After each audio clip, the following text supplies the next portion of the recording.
तर सोलापुरातल्या बार्शी नगर परिषदेत भाजपच्या तेजस्विनी कथले यांचा विजय झालेला आहे। बार्शी नगर परिषदेत भाजपची सत्ता आलेली आहे। आमदार दिलीप सोपल यांना या निमित्तानं मोठा धक्का बसल्याचं बोललं जात आहे।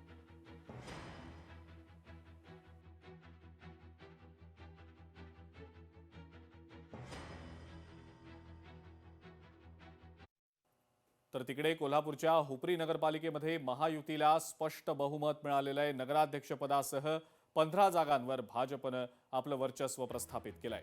नगराध्यक्षपदी मंगळराव माळगे हे विजयी झालेत।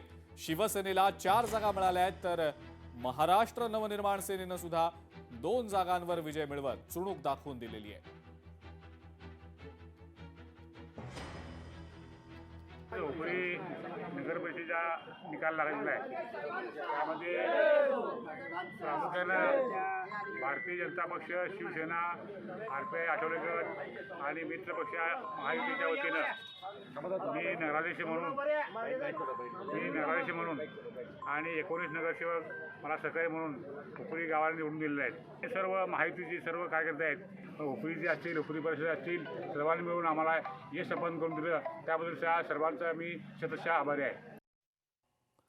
महायुतीला या नगर परिषद नगरपंचायत निवडणुकांमध्ये घवघवीत यश मिळालं असून शिवसेनेचा स्ट्राईक रेट देखील चांगला आहे।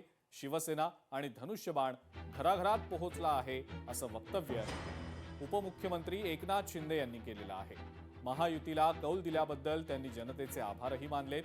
लोकांना काम करणारा नेता हवा असतो, जे घरी बसले त्यांना जनतेनंच घरी बसवलं।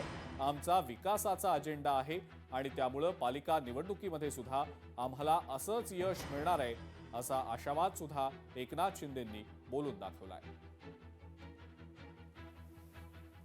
मतदारांचं नगरपालिकेच्या नगरपंचायतीच्या निवडणुकांमध्ये धन्यवाद, अभिनंदन करतो।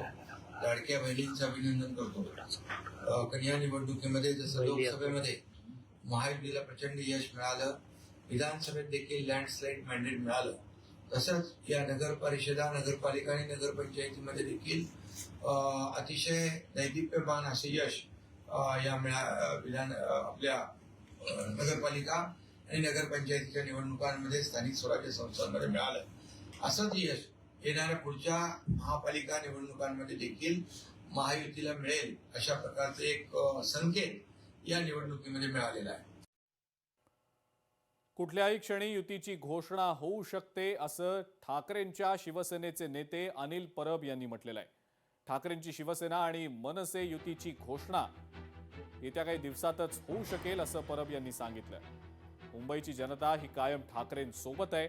मुंबईकर ठाकरे बंधूंना निश्चितपणे साथ देतील असा आशावाद परब यांनी व्यक्त केला।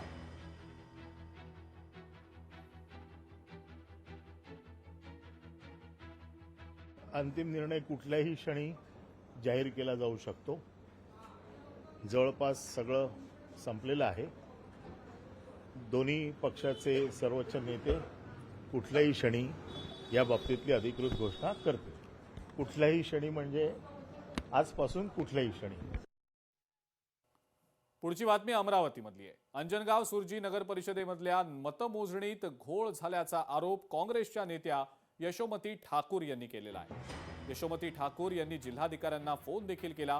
काँग्रेस उमेदवाराचा या ठिकाणी पराभव झाला, तर भाजप नगराध्यक्षपदाच्या निवडणुकीमध्ये विजयी झाल्याचं पाहायला मिळालं आणि याच अनुषंगानं अंजनगाव सुरजीमध्ये मतमोजणीत घोळ झालाय असा आरोप काँग्रेस नेत्या यशोमती ठाकूर यांनी केलेला आहे।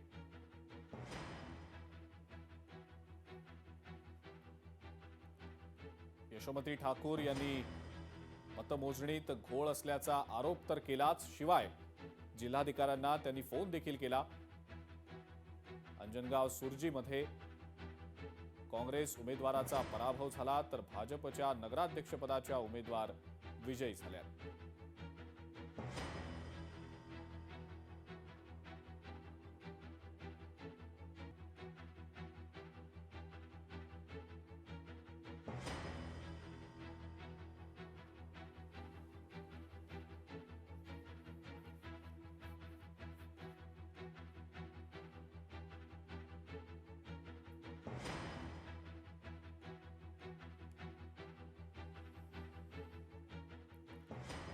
बारामतीमध्ये अंजनगाव सुरजी या ठिकाणी नगर परिषदेत मतमोजणीत घोळ झाल्याचा मोठा आरोप काँग्रेस नेत्या यशोमती ठाकूर यांनी केला आहे.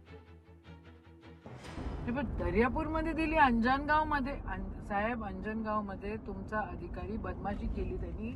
ते व्हिडिओमध्ये लोक रिकाउंटिंग मागून राहिले आणि हा उठून चहा प्यायला निघून गेला. असं नाही चालत ना खासदारकीच्या निवडणुकीमध्ये. पण हे असंच झालं. मी तिथे असती, मी आज अंजनगावला असती ना, तर रिझल्ट काँग्रेसच्या बाजूने असता. एकदम चुकीचं झालं साहेब. With genuine request to you, ते व्हिडिओ चेक करा आणि तिथे रिकाउंटिंग द्या. नाही पण डिक्लेअर त्यांनी बदमाशी केली, त्यांनी मुद्दामून डिक्लेअर केलं. त्याला रिकाउंटिंग मागितलं त्यांनी म्हणायला पाहिजे होतं की द्या, पत्र द्या म्हणून. त्यांनी व्हिडिओमध्ये ते दिसतायत की ते रिकाउंटिंग मागून राहिले.